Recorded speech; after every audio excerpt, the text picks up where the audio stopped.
Hello, good morning. My name is Galen Bingham, the Leadership Strategy, and this is the Think and Grow Rich live show. I am one of your co-hosts today, and this is going to be an incredible conversation as we move through the book Think and Grow Rich by Napoleon Hill. And we've been parked in this chapter on the principle of decision, because decision is the key, the mastery to procrastination. Have you ever had a time or experienced a time when you knew something that you wanted to do, but you couldn't find your way to do it? You found all the excuses, all the reasons for not doing it. There's a football game on, there's a basketball game on, there's a softball game on, there's something going on in Japan that I absolutely need to check out on social media. Well, that, my friends, is procrastination. And usually, when you find yourself procrastinating, that simply means that you have not made a decision. You may have found something that you're interested in doing. You may have found something that you're planning to do, but you have not made a decision, and that's why you're so tempted to procrastinate. Well, we're going to talk about that today. We're going to dig into the principle of decision as espoused by Napoleon Hill. And then we're going to have a conversation with Mr. Jason Murray. Jason Murray has done so many different things, but he coordinates all of his success back to making very, very important decisions. And decisions aren't necessarily always the big decision. Sometimes it's the small decision to get up at 4 o'clock in the morning and work out when you would rather turn over and go back to sleep. The decision to eat a salad as opposed to that pizza that looks so good there in the advertisement. Those decisions really do impact your ability to accomplish your goals. But I am not riding alone. I've got my good friend and personal accountability partner, Dr. Peter James. Dr. Peter, come on in, man. What are your thoughts about this idea of decision and how we overcome procrastination?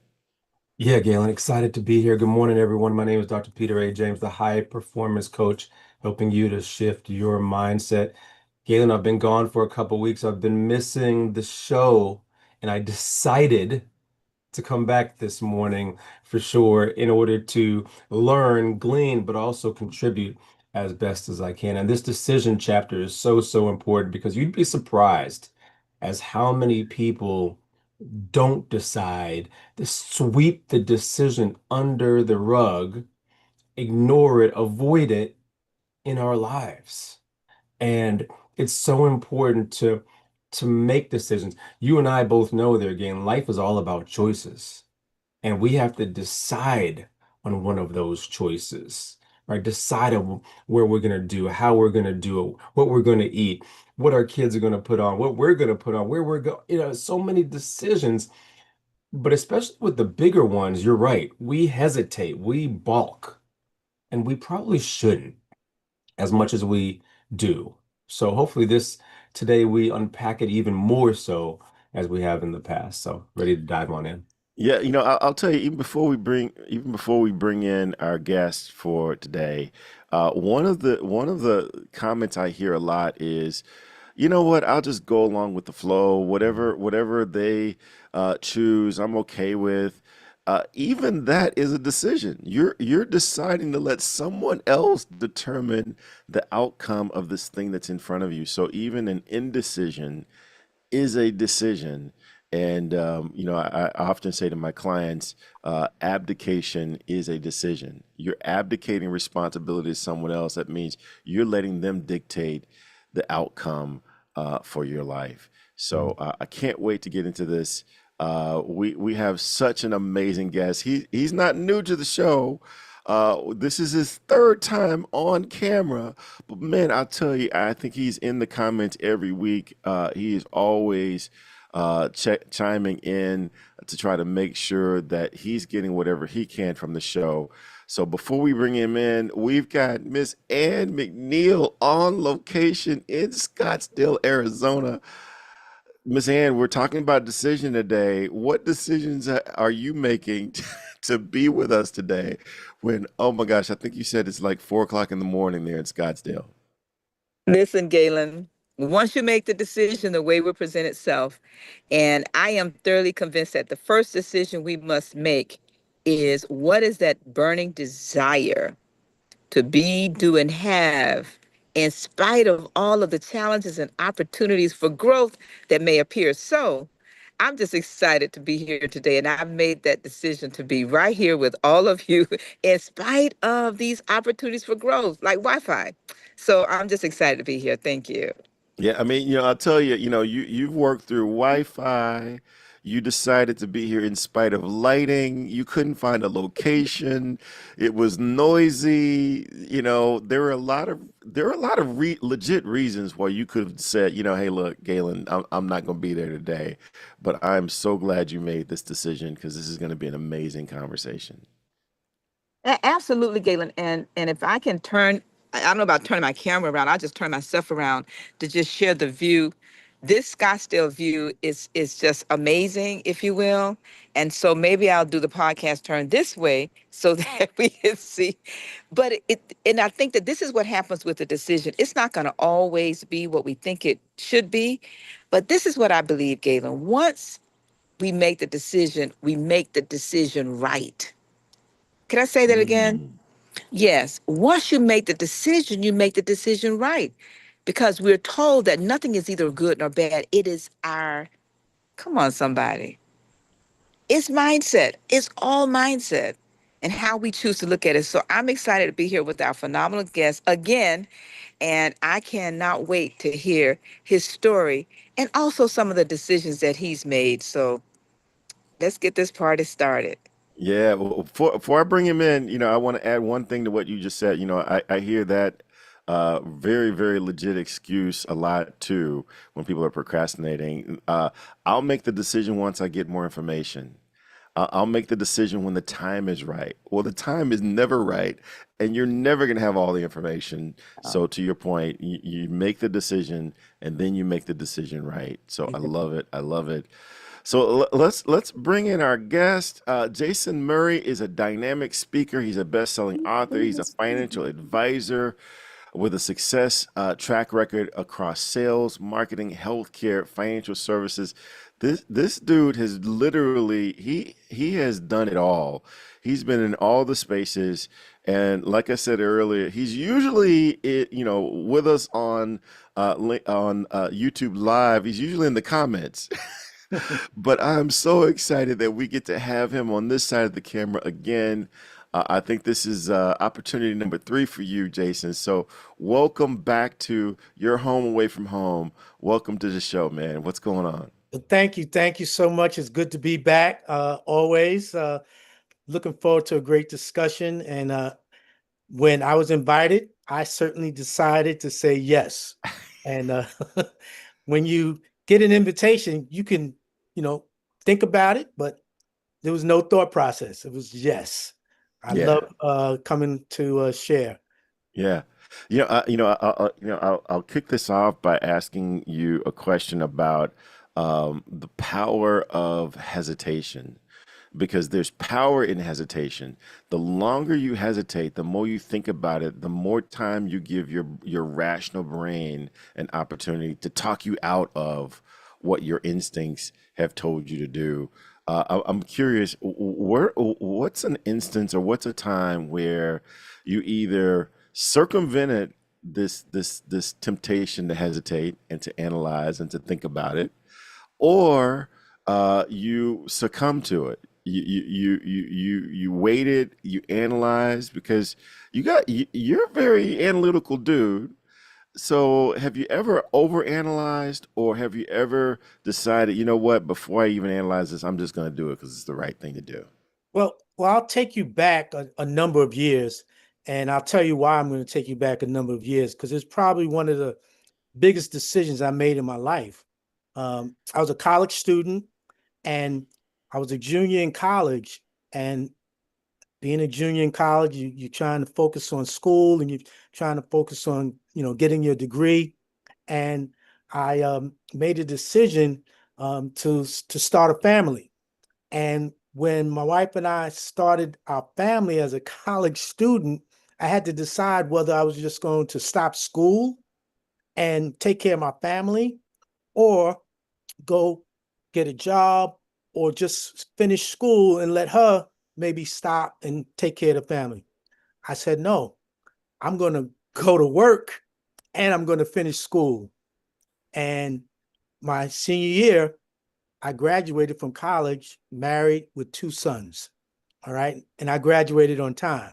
So I made the decision that on the short term, I had to start generating income. But for long term, I had to get the degree for long term purposes to take care of the family. So that's what I say. I want to take you back to my decision making process early on in life. And that was one of the biggest decisions that I had to make in life. Yeah, that is definitely. There's no way to accomplish either of those things without making a decision. I can't imagine what it's like to achieve all at the same time. Dr. Peter, what are your thoughts here? Jason Murray is no stranger to the show. What questions do you have? Jason, this Think and Grow Rich text that we dive into every week for that matter, every so often I was going to say is rich with nuggets that allow us to be able to reflect and look in the mirror and say, hey, where are we? What are we doing? And this decision one is a very, very important one because as Galen had mentioned, even when we don't decide, decisions are being made for us, Mhm. right? And I would love to hear about a story where you didn't decide and the decision was made for you for better or for worse, right? And we sometimes get frustrated in that moment because we didn't make the decision and we're angry about stuff that's happening, or we we we get frustrated because of what's going on here in the United States and we lash out on social media, but hey, we can decide to leave at any given time. So how are we making this situation better? But I would love to just hear a little bit of where indecision or lack thereof provided an outcome that allowed you to see and reflect on that path. Yes, certainly. That's a great, great question. And I could certainly answer it by stating that I I didn't make the decision for the global financial crisis to take place. Hmm. So I'm a licensed financial advisor, as you know. And when I was an advisor at Merrill Lynch, I just got my Series 7. And lo and behold, shortly after, the global financial crisis affected the whole world, not just me. So I was put in a position, unfortunately, of losing my job due to the global financial crisis. My daughter was about to go to college, so my income decreased tremendously. My expenses were about to go up. So I had to reinvent myself. I had to reinvent myself and find a new source of income and also look to determine whether I was going to go to another major wirehouse or whether I was going to go find other employment until the global crisis kind of subsided a little bit. So I reinvented myself and I've still maintained my licenses and my degrees, and I was I'm still a licensed financial advisor. So reinventing myself, going to another firm that allowed me to work in another discipline while I was still building my practice.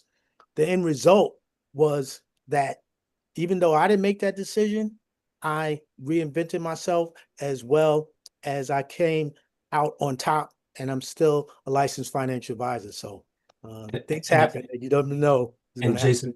Jason, that was a phenomenal example because it showed us that even when stuff happens, we still have a choice. We still have to make decisions. So you said global financial crisis. I'm also thinking of the pandemic, and so many things were occurring and happening to us, but we had a choice.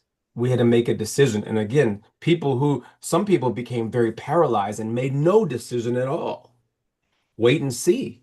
Ugh, I don't know Absolutely. about that sometimes.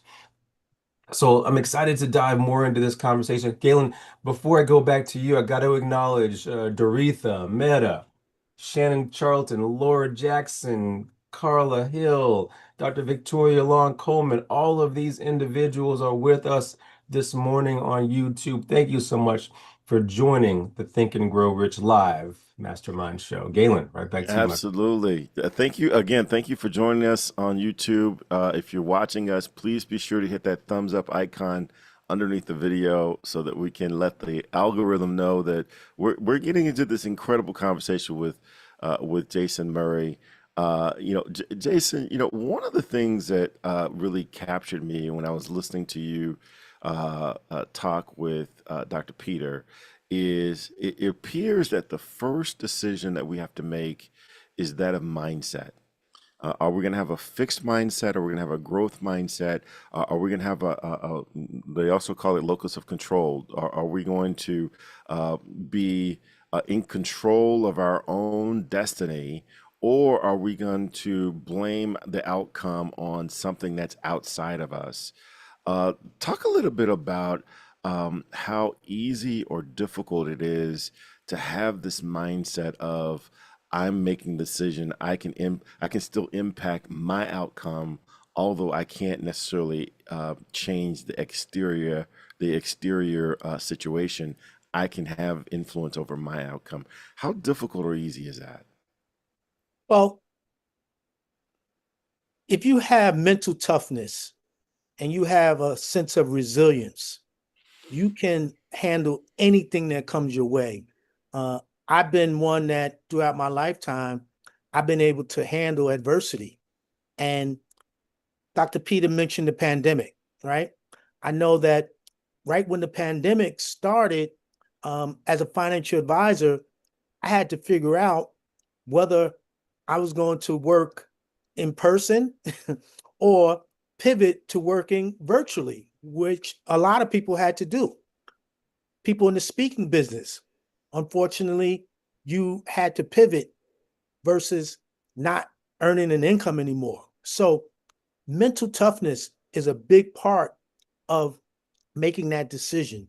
Do you let the outcome facilitate what's going to happen to you and your outcome and taking care of your family? Or are you going to pivot? Or are you going to find a different way, an alternative way to keep moving forward? I take the mindset of I'm going to keep moving forward because if circumstances are affecting everyone, I'm no different than you or Miss Ann or Dr. Peter, right? I have to find a way to stay resilient, and I have to find a way to manifest what it is that's important to me. So in that example, I actually brought more clients on board by working virtually. Another story is that my second book, I had just launched my second book. I was a co-author of my second book, and we had just launched our book. All right. So launching a book right when the pandemic started, you could imagine that we didn't have as much exposure as we would like to have done, right? We didn't let that stand in our way. We were able to continue to launch, and we were able to continue getting that book into the hands of our readership. And those are just two examples of not allowing circumstances out of our control diminish our efforts to keep moving forward. Yeah, I like that. I mean, I love the distinction you're making between those things that are in our control and those things that are outside of our control. And just because there are some big things, some major things outside of our control, that doesn't abdicate our responsibility to make those decisions that are within our control. So, Ms. Anna, I want to bring you back in, but first, I want to acknowledge the folks that are joining us here on the Zoom studio. We got Angela Sturgis, who's here. Dexter Subtle is here. Kevin Henderson, Lizetta Rayford, and Reginald Cunningham. Thank you for joining us. Get your questions ready, whether you're in the studio or whether you're on YouTube. Get your questions ready. Jason is definitely the person to help us talk through this idea of decision. And looks like you've decided to move to a place with an even better background.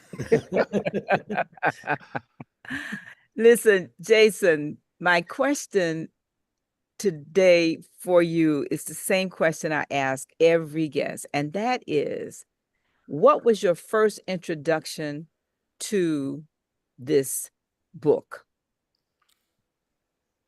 Yes. So as a college student, I go back to my days of being a college student, and I had to make money, as I've made mention in terms of starting a family early.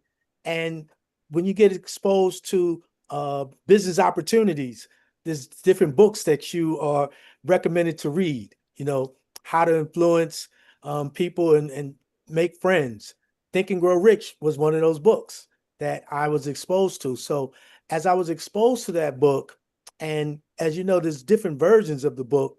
Dennis Kimbrough came out with the book from a Black perspective. I read that as well. But as a college student and looking to find my way of being an entrepreneur or being a way to manage my student responsibilities as well as my family responsibilities, I got exposed to that book way back then. And what it taught me was that your mindset is important. And if you want to accumulate wealth and you have these principles that are pronounced in the book, you're on the path to doing that.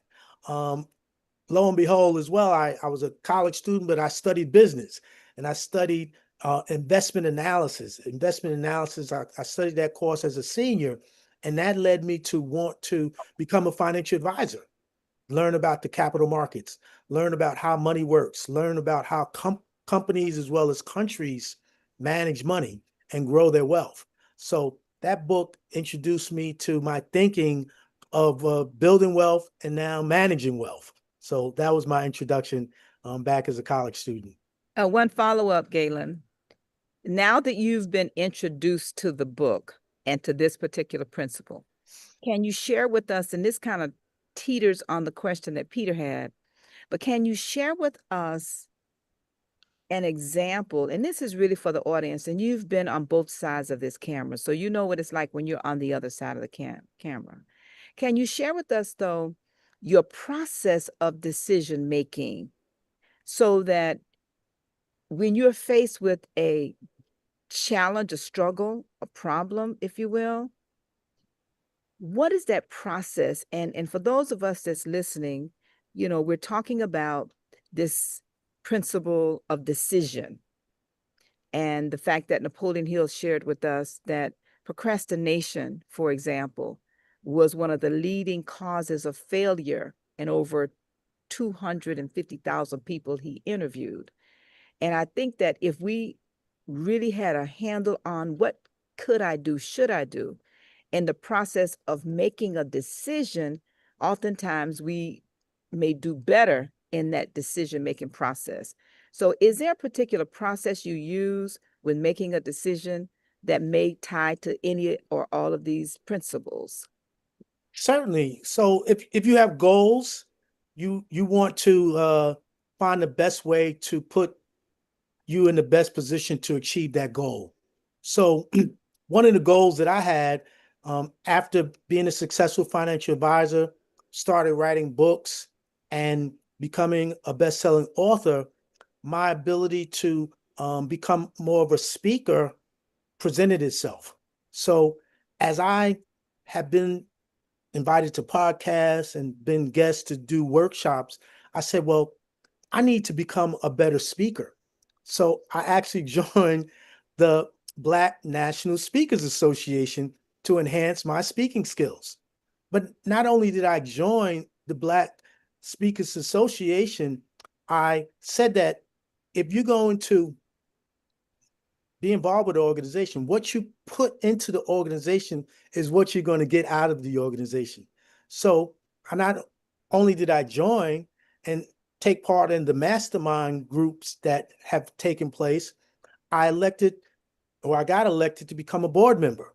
So I'm an at-large board member of Black NSA, and I've transitioned my skill set that I learned as being a board member with the National Sales Network for so many years to now be very involved with Black NSA, and I lead the mentorship program. So as I look to increase my speaking skills and get mentorship, I now run the mentorship program at Black NSA. So that's my process.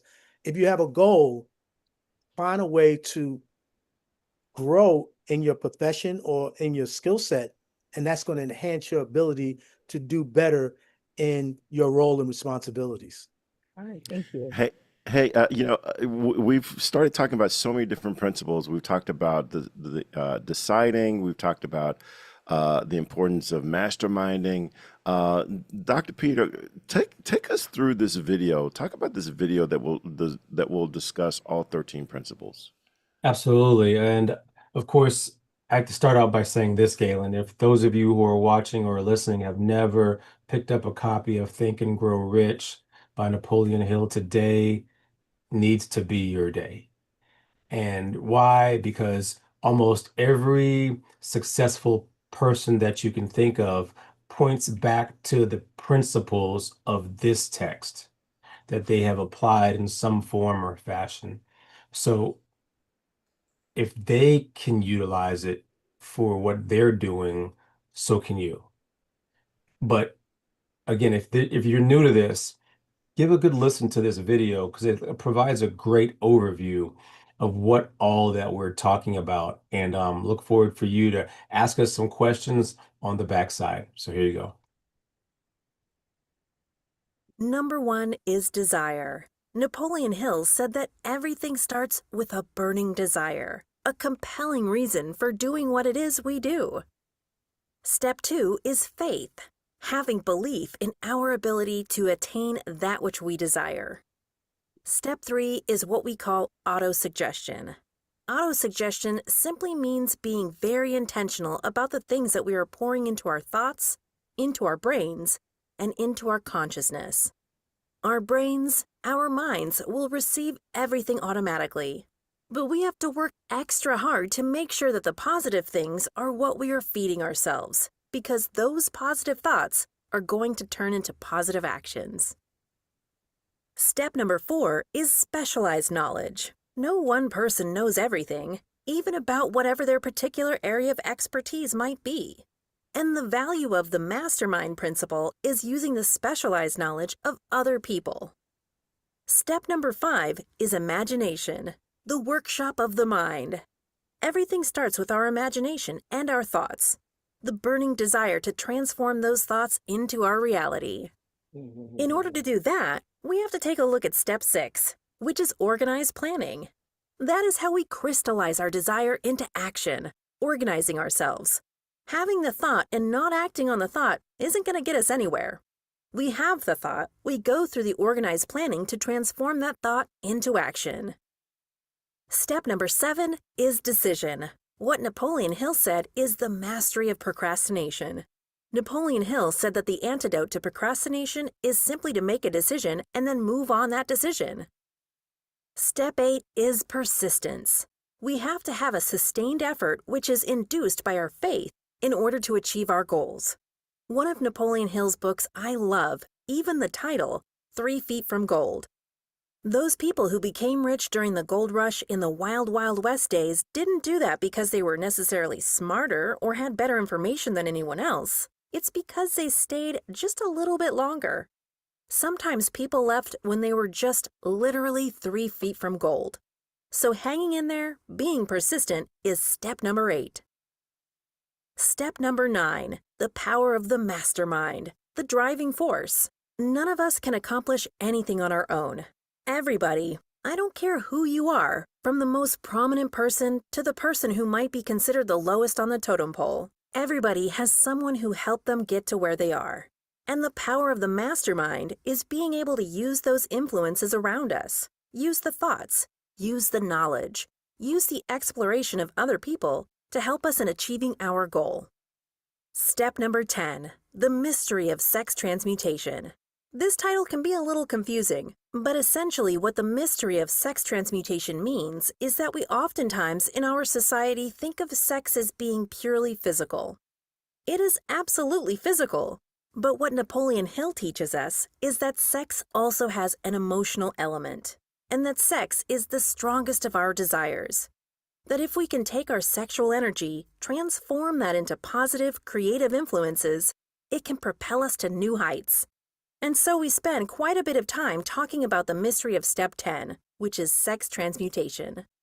Step number 11 is the subconscious mind, which Napoleon Hill tells us is the connecting leap between our human mind and the infinite intelligence, the source of all thought, the source of all creativity. Conscious mind, we spent some time talking about how we use that through the influence of autosuggestion and what we're feeding into our mind. Step number 12, which is the brain, the broadcasting and receiving station of thought. Final step number 13, the sixth sense, the door to the temple of wisdom. This is the final step through which infinite intelligence may and will communicate voluntarily without any effort from or demands by the individual. The principle is the apex of the philosophy. It can be assimilated, understood, and applied only by first mastering the other 12 principles. All right.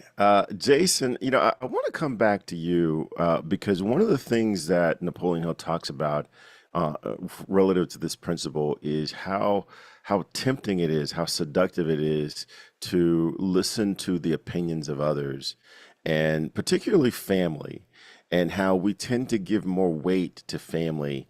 And that's fine, except that very often other folks don't see the vision that we have. We were given the vision; they weren't given the vision, and our friends, our family, they're trying to keep us safe, and so they will talk us out of doing things that might seem a little inconsistent with what their view of success might be.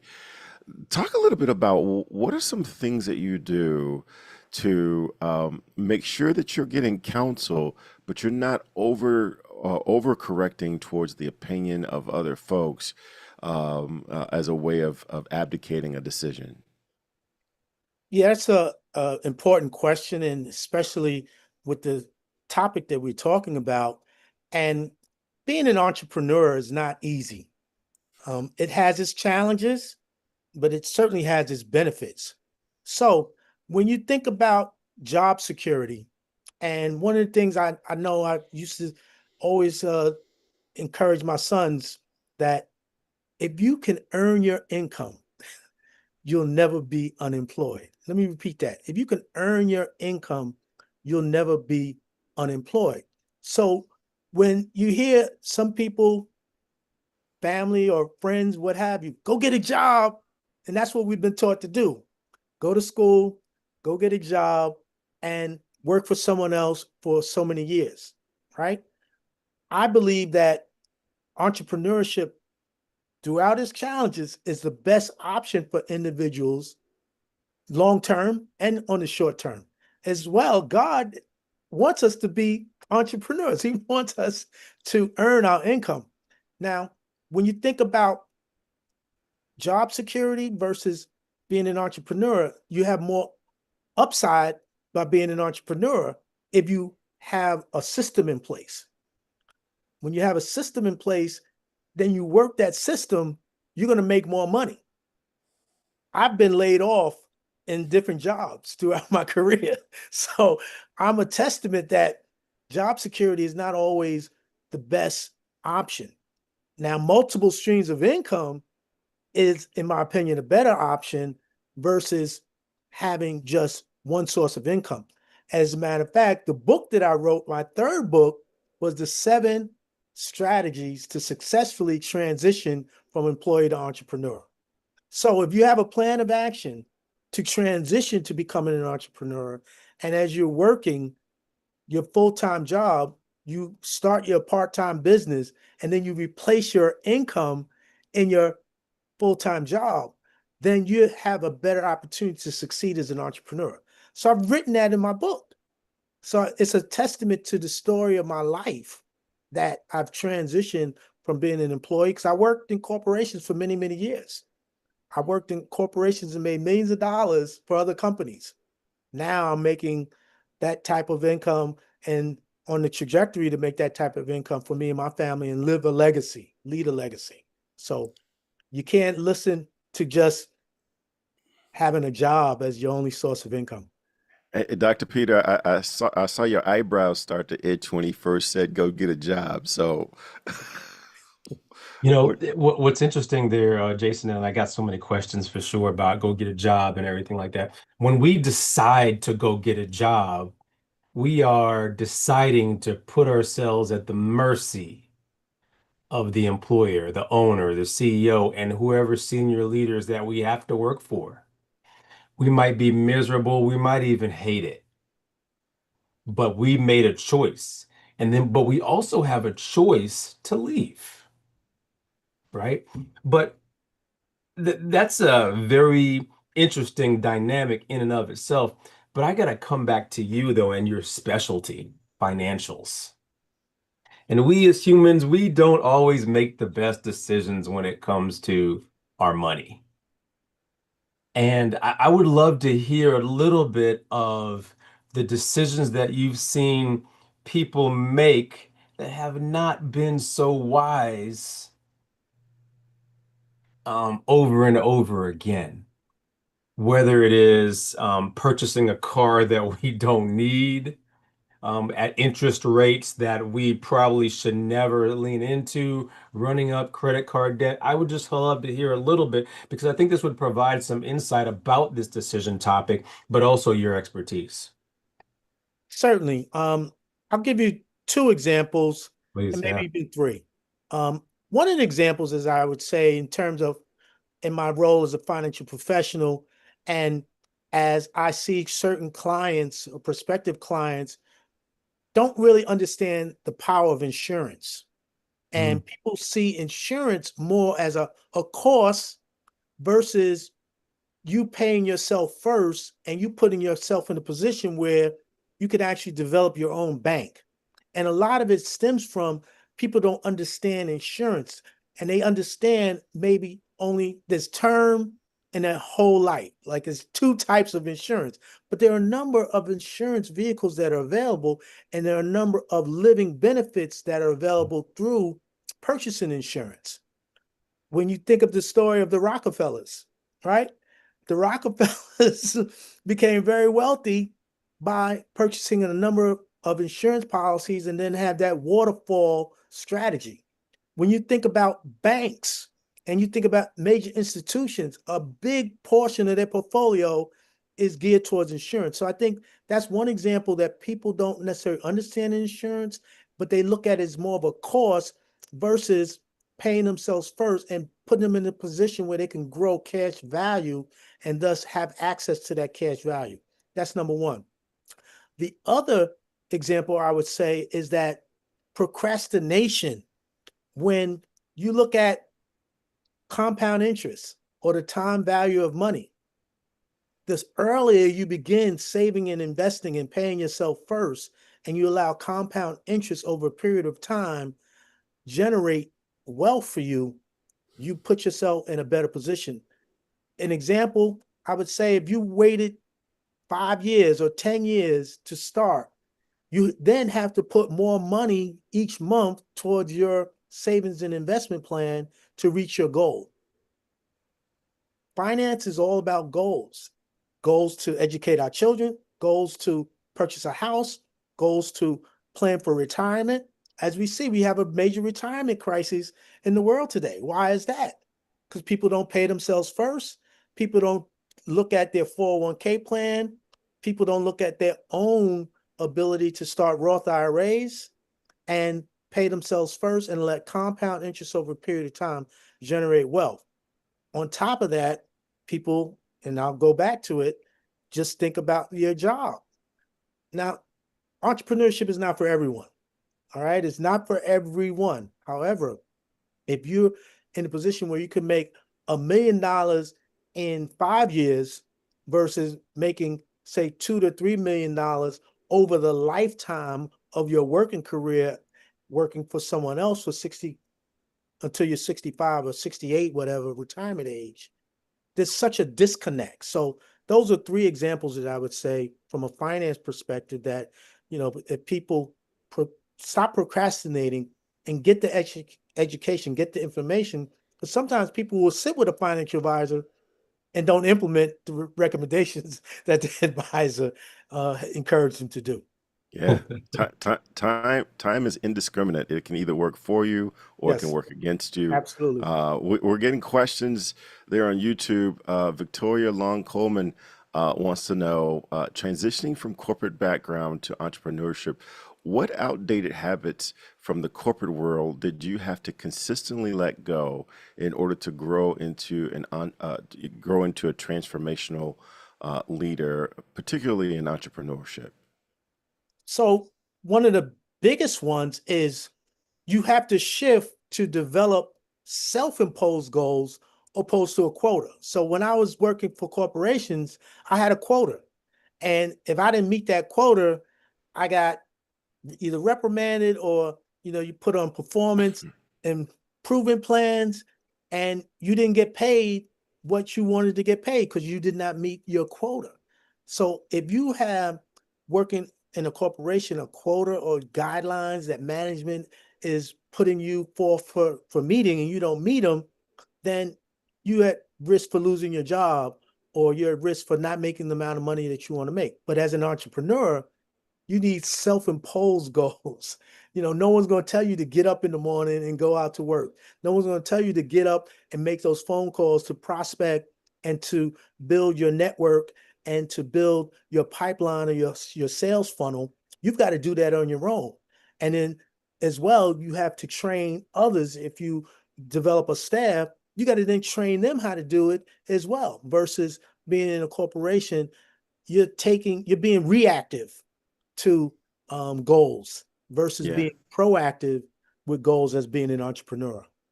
Well, I'll tell you, with entrepreneurship comes a lot of freedom, but with freedom comes responsibility, and that's what you're Absolutely. zeroing in on.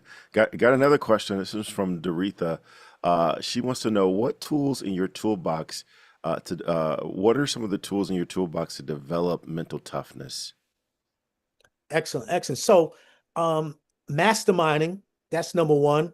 When you have the ability to have a board of advisors, when you have the ability to have people who have succeeded in your um, career, same career or same industry, as an entrepreneur, I have different mentors that I'm able to utilize for guidance. I have different mentors that I'm able to utilize for solving problems. As well, I mentor others. So when you mentor others, that means you're training, you're teaching, and ability to teach and train and mentor gives you also that confidence and that self-reassurance that you're on the right track, but it's also giving you the ability to continue growing. And that's the other area that I would say in terms of developing mental toughness is continuing to read books, continuing to be looking at podcasts.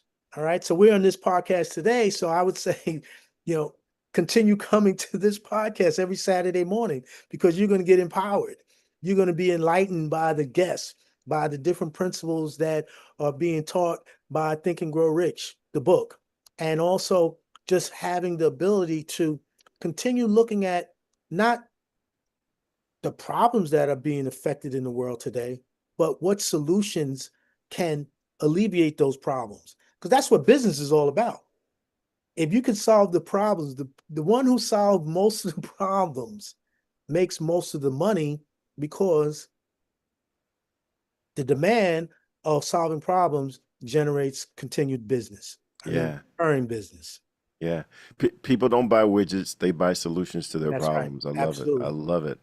So, Absolutely. Ms. Ann, I want to bring you in because I recognize a potential conflict.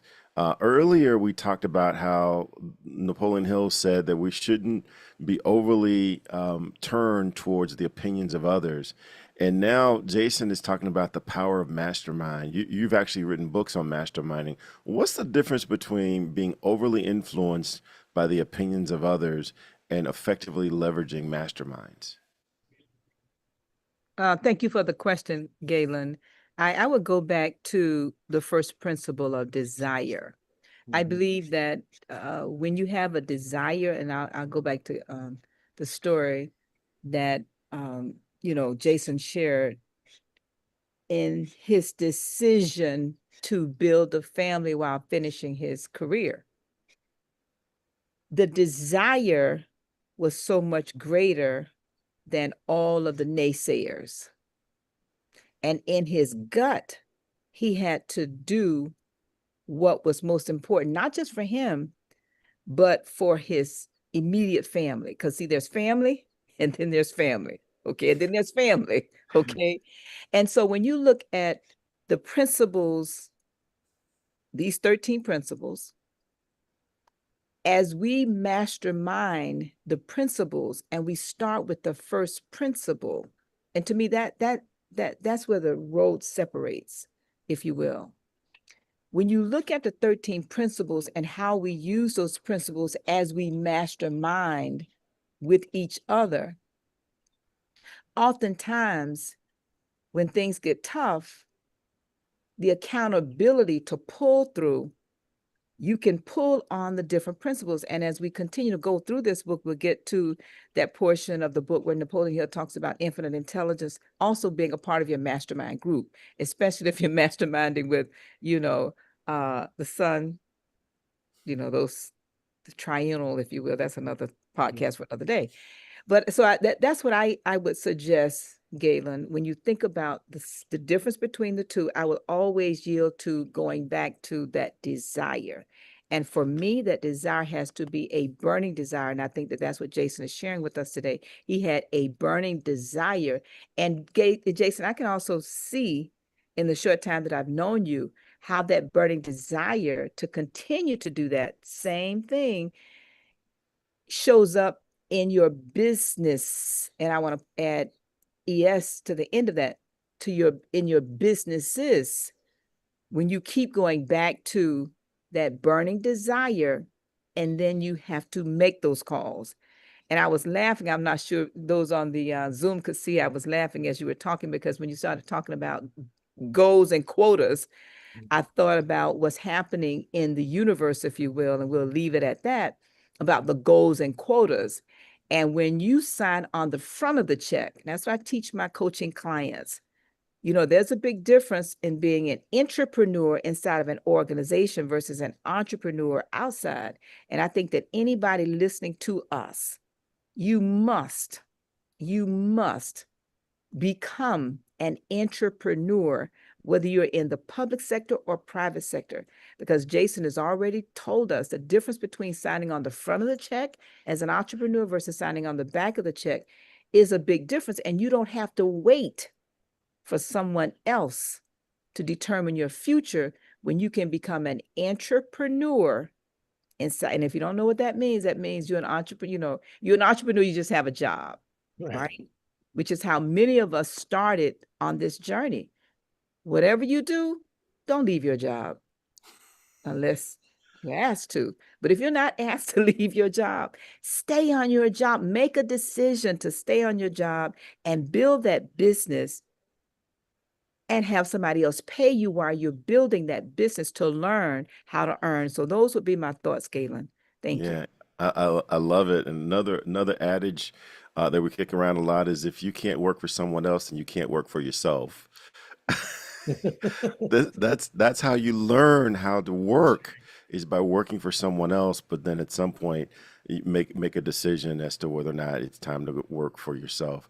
Dr. Peter, I'd love for you to jump in and talk about this other decision that many of us make every year to attend this annual meeting. Why in the world would we invest money, carve out time from things that we deem to be important for our business, to go to Boca Raton, Florida every year?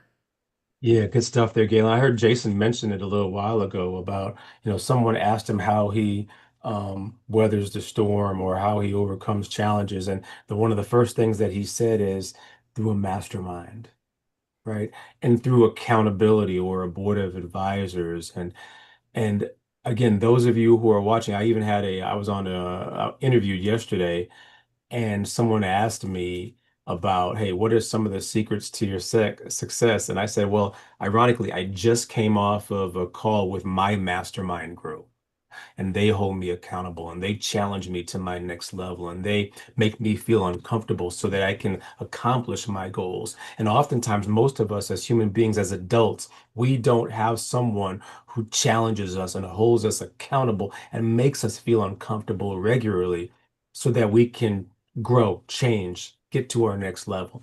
And this annual meeting that we have every single year, Galen, is a great example of what that looks like. Is a great example of how we can really dive on into and be with like-minded individuals who want to take us to the next level, want to get there themselves, but also want to help you get there also. And they'll challenge you to do so, not just in your financial, your business, or your career, but in various areas of your life, to include your finances, to include your health, to include family, right? Your wills, your insurance, as even Jason has mentioned.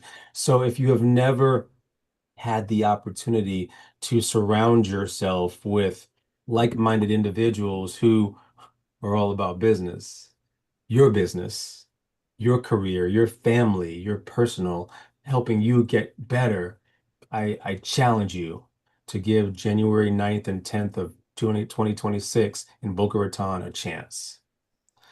Good stuff, Galen. Absolutely. I got my my tickets. I'm already there. It's built into my plan. So I'm gonna be there. The only question is, will I see you there? I'd love to go around and Miss Ann, I'll start with you. What were some key insights from this conversation, and how can people get a hold of you if they want to sit at the feet of the Master Wealth Builder? Galen, I'll start with the last question first. For those of you that's interested in connecting, you can text the number 59925 and in the chat put the name Ann, that's ANN. The number again is 59925 and just put Ann in the chat. And I'm going to change my name to that.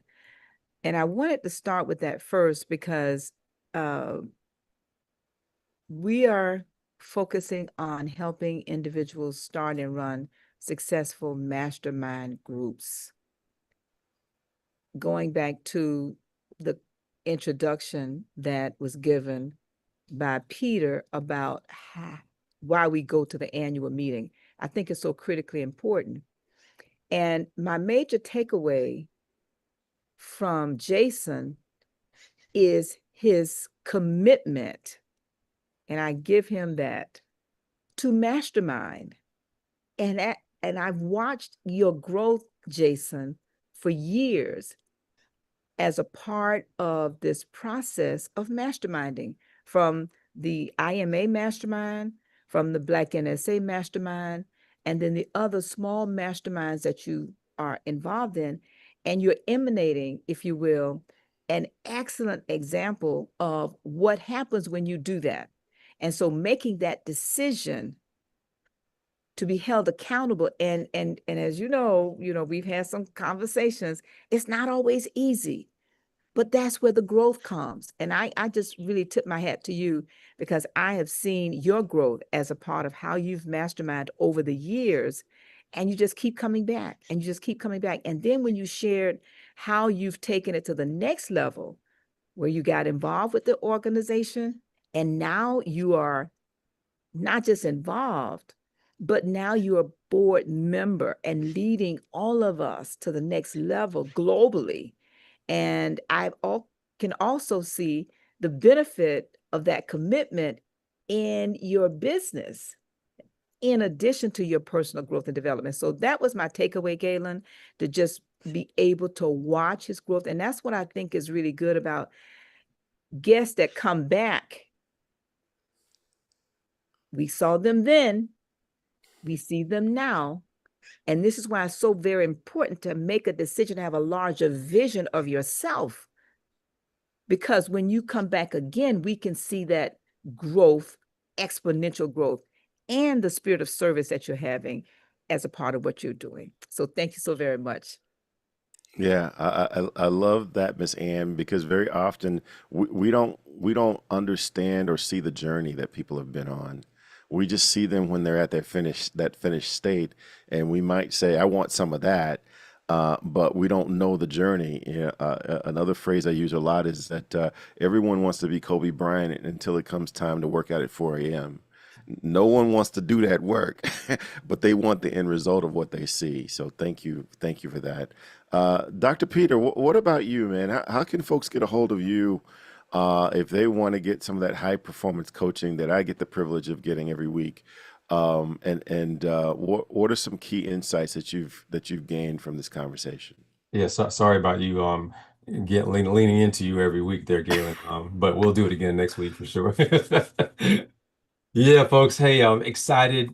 Jason, first of all, this conversation has been phenomenal. Just lots of little gems about decisions, about your journey, your perspectives on Think and Grow Rich that really resonated with me and has allowed me to take a step back and look in the mirror and say, what do I need to, how do I need to shift a little bit in order to get to my next level? And that's why I love coming back every single Saturday morning for these types of perspectives. So thank you so much. Yes, my name is Dr. Peter A. James. I am the high performance coach, helping you to shift your mindset. You can find me on um, LinkedIn, which is the best way to get in touch with me, but also my new rebranded company, HCG Strategic Partners at hcgstrategies.com. You can check that out. And actually, I think I will share a little bit of the website with you in order to, whether it's you or your company or your career, how are you getting to your next level?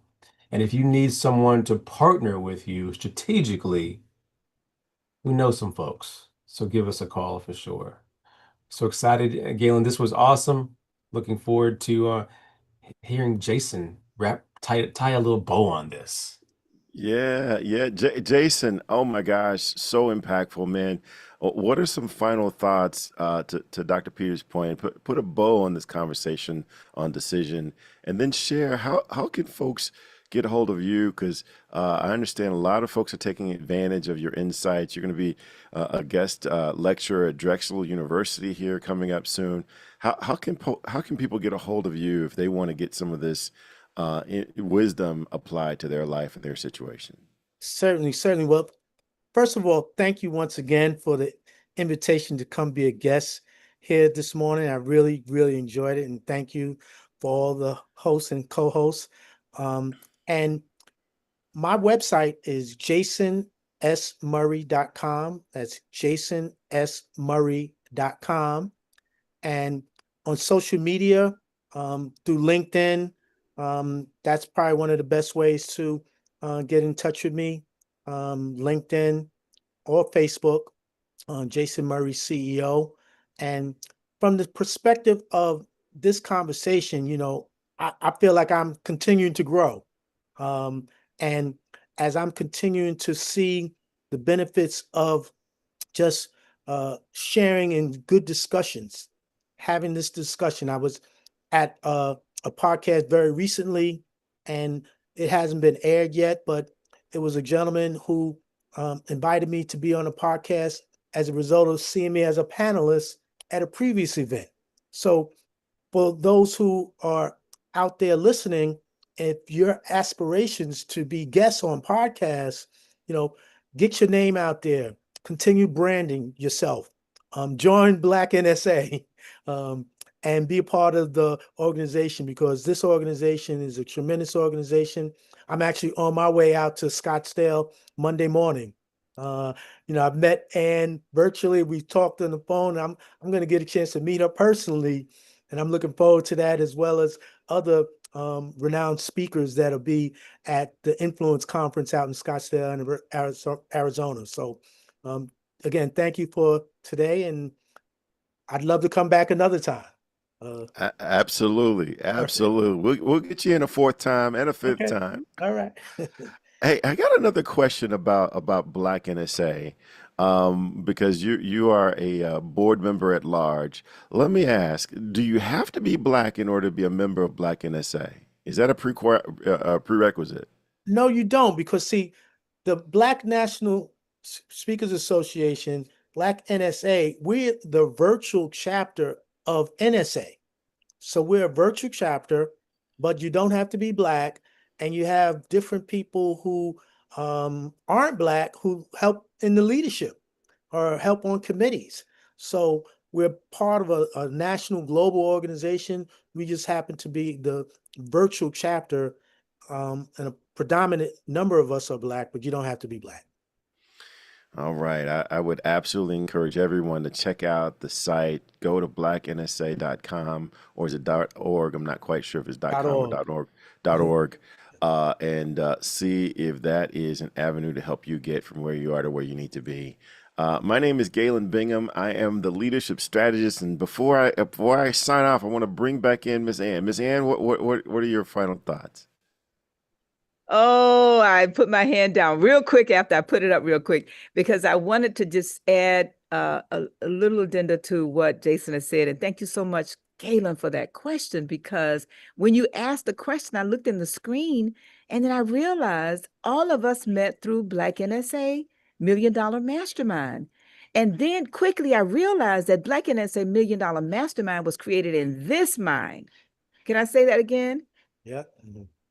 Black NSA Million Dollar Mastermind was created in this. For those of you that's listening on the podcast and you cannot see, I am pointing to my head, okay? And I'm going to point to my heart. And that's a decision that we made almost 15 years ago when I saw Marquessa Petway. And bless you, Marquessa, if you ever listen to this, she was online asking for some help with starting a mastermind group, and she did not know how. She did not know how. She did not know how. And I'm saying this for those of you that's sitting out there listening, we're your tribe. And thank you so much, Galen, for the question. Peter, we also met through Black NSA. And actually, Peter and Galen met through this Black NSA Million Dollar Mastermind. And Galen got his finger up. He won't let me finish. He's so excited. He want to jump in here, but he's got to wait just a minute. Why? Because Galen, it just hit me, the decision to answer Marquessa's question. And we're talking about the decision principle. The decision to move on that decision. There was a joke that somebody told in the podcast. They said, let's say three frogs were sitting on the log. One decided to jump. How many still sitting there? How many still sitting there? In the chat, on Zoom, on YouTube, please put in the chat how many still sitting there. They can't hear you, Peter. He's got up some fingers. 3 frogs were sitting on the log. One decided to jump. How many frogs still sitting on the log? For those of you on YouTube, I don't see any activity on YouTube. Put in the chat how many still sitting there. Okay, yes, thank you. Johnny Lloyd said 3.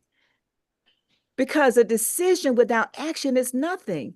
Right. And because I decided, it took me a while, I'm going to be honest, because I didn't want to do it. And the Spirit kept nudging me. God don't give us gifts to sit on them. He gives us gifts to serve and to share. And I realized that everything that I've done up until the point for 20 plus years of masterminding and creating successful entrepreneurs and coaching people, God was calling me to something higher inside of the National Speakers Association, NSA, inside of Black NSA. And I can sit here today and say that many people, over 1,000 people have come through Black NSA. And like Jason said, many of them are Hispanic and white. But we have all connected in the spirit in this organization.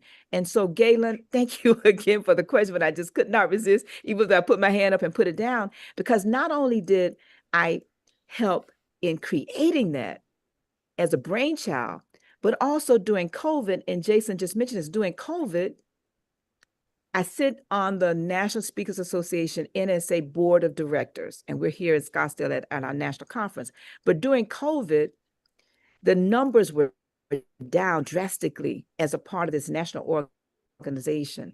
And there were opportunities for growth globally. And God blessed me with another idea. And I went to the national board and I said, why don't you allow Black NSA to be the first global virtual chapter of NSA? Got a person that looked like me on the board, the 6 of us on the board, made the motion. Somebody else seconded the motion, and the board voted unanimously to allow Black NSA to become the first global virtual chapter of NSA. But what if I did not ask the question and move on that decision?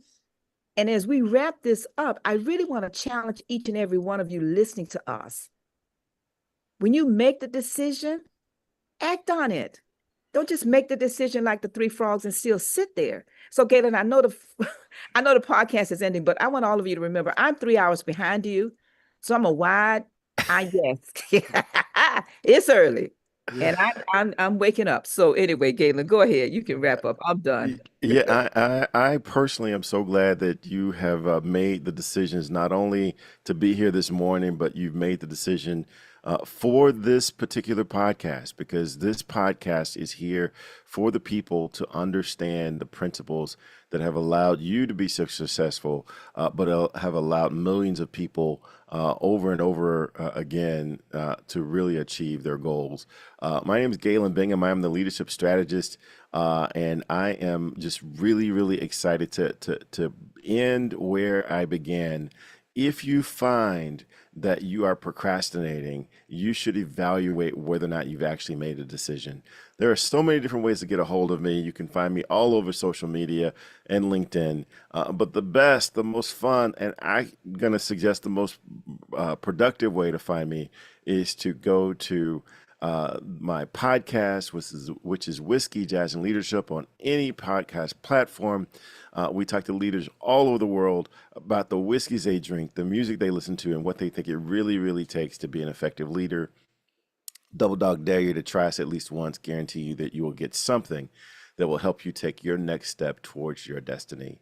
I want to give you a preview of a conversation that I just recorded for the podcast. And we were talking about the fact that your brain, everything around you is designed to keep you safe.